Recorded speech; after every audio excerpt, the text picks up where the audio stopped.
pagos, de modo que isso não prejudique o andamento do trabalho que está sendo feito no clube? Então, olha só, nós temos excelentes profissionais nas diversas áreas que estão tocando o clube com total tranquilidade. O exemplo disso foi a realização do jogo no sábado contra o América Mineiro, num dia em que, como eu disse, esses vice-presidentes, sem pensar na instituição, renunciaram, alguns de forma repetida, né, deixando o clube, talvez na tentativa de colocar o clube em dificuldade para que isso gerasse um desconforto ou que isso caísse sobre as minhas costas. Mas o Vasco passou por essa etapa, cumpriu o jogo, a organização da partida foi impecável. Dizem que eu estou isolado, o que não é verdade.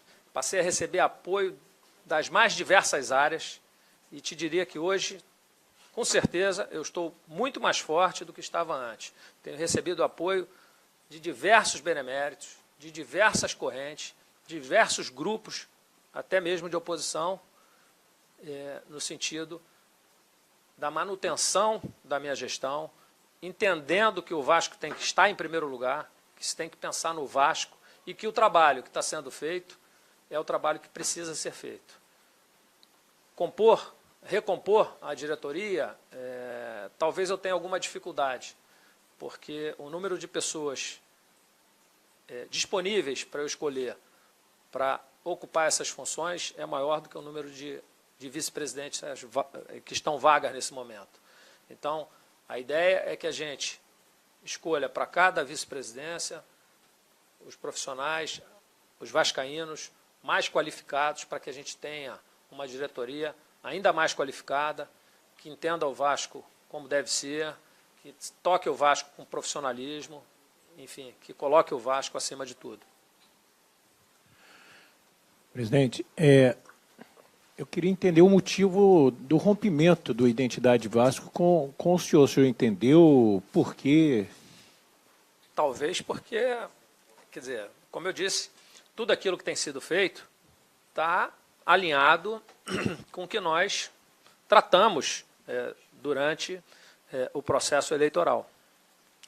Talvez, como eu disse, exista uma diferença entre o que se fala e o que se faz. Talvez eu tenha incomodado pelo excesso de transparência, pelo excesso de preocupação em transformar o Vasco, em fazer aquilo que precisa ser feito.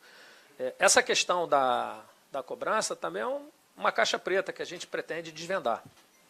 E, para encerrar da minha parte, o senhor já tem algum nome definido, principalmente sobre o vice de futebol? Eu sei que o senhor tem recebido muito apoio, reuniões aconteceram ontem e tudo. Você já tem esse nome? Não, como eu disse, assim, eu tenho ideia, né, de alguns nomes, mas, como disse, quero escolher com tranquilidade. Acho que não deve ter precipitação nesse momento. Acho que vai ser fácil recompor as vice-presidências, mas quero fazer isso com total tranquilidade, para que a gente consiga ter uma diretoria bastante eficiente.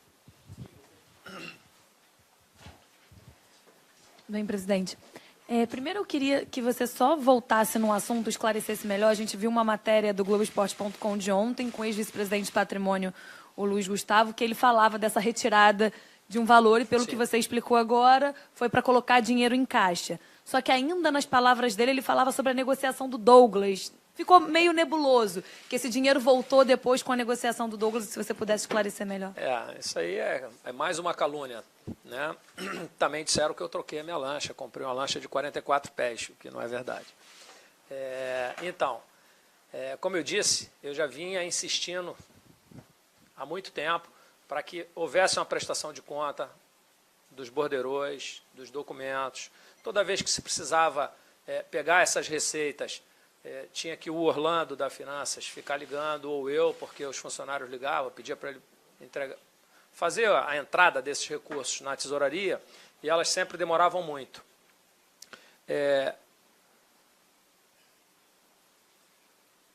Isso foi acontecendo reiteradas vezes, tá certo? Como eu disse, em duas situações eu retive um valor para que ficasse como um fundo de reserva para essas eventualidades. Nós tivemos algumas situações de grande dificuldade de, por exemplo, viajar, de pagar passagens.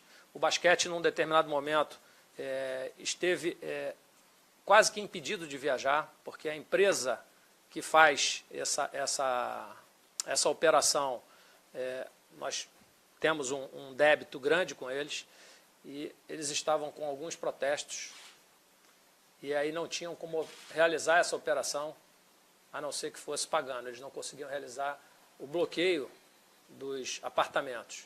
Então, tinha que ser feito em dinheiro. Então, vez por outra, essas situações aconteciam. Então, eu peguei com ele esses recursos, aguardando que ele comprovasse os borderôs, retive esse dinheiro para que nós tivéssemos um fundo de caixa, e aí exatamente, isso em 2 ocasiões, exatamente no momento em que houve a venda do Paulinho, e que aí ia entrar o recurso, eu fiz a entrada desses recursos, né, que foram entregues a mim pelo Luiz Gustavo, ao Aníbal, que é o funcionário da tesouraria. E esse dinheiro foi depositado no Bradesco. Foi isso. E essa que é a coisa. O dinheiro nunca saiu do Vasco, sempre esteve aqui para que fosse utilizado. Em relação ao dinheiro do Douglas, que é outra calúnia, nós não recebemos o dinheiro. A maior parte do que se tinha para receber do Douglas ocorreu em 2017. Existia um resíduo que ficou penhorado na Inglaterra por conta de uma ação relativa ao Tenório. Nós negociamos essa penhora, conseguimos que fosse liberado 50%, em torno de 50% desse valor. Tá? Esse valor foi depositado na Federação Inglesa, mas ainda não ingressou no Brasil. Nós estamos exatamente, o advogado do Vasco está tentando entender junto à Federação o porquê dessa demora, o porquê que esse dinheiro ainda não ingressou, mas na realidade ele ainda não entrou no clube. Essa que é a verdade.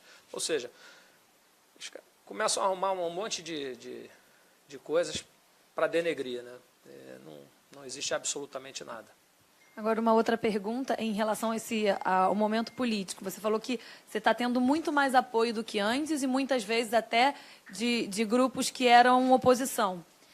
Uma apuração também da madrugada de ontem para hoje, até do Lucas Pedrosa, dizia dos grupos de oposição iam te apoiar, mas pedirem em troca disso que o Vasco apoiasse a investigação do HD, voltando à situação da eleição. Depois do rompimento com a identidade Vasco, isso ainda de fato existe? Você pensa em ajudar nessa investigação? Então, isso não é um posicionamento comum, né? A maioria dos grupos, eles já declararam apoio independente disso. Já repeti várias vezes que eu não tenho nenhuma objeção à perícia do HD, eu só não entendo utilizar esse HD, utilizar essa perícia com a intenção de anular a eleição. Isso aí eu não vou concordar, porque eu acho que isso é ruim para o clube. É ruim para o clube. Só nesse sentido. Quer dizer, ou seja, o fato de você usar essa perícia para anular a eleição. Eu acho que isso seria muito ruim para o clube, a esse momento, você ter um novo processo eleitoral. Agora, quanto à perícia, apurar os culpados e tudo mais, não tem nenhuma objeção, até porque, já repeti muitas vezes, eu não estava na gestão quando o HD foi confiscado. Boa tarde, presidente. São 2 perguntas, uma é rápida, só para entender mesmo, estatutariamente existe uma data limite para indicação de vice-presidentes ou fica a critério da presidência? Não, acho que... um prazo legal, você precisa indicar? Estatutariamente, você precisa que o VP de Finanças seja conselheiro, os outros não.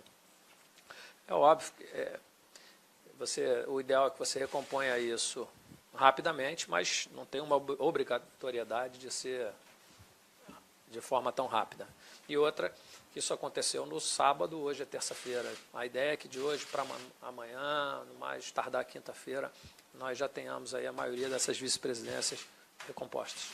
E para a próxima sexta-feira, me parece que tem uma reunião convocada pelo Eurico, que é presidente do Conselho de Beneméritos, né, de Grandes Beneméritos. O que esperar dessa reunião? Enfim, o senhor também participa da reunião? Como é que funciona? Estatutariamente, o presidente do Conselho, o presidente administrativo deve participar da reunião do Conselho de Beneméritos, né? Ele não tem voto, mas participa, né?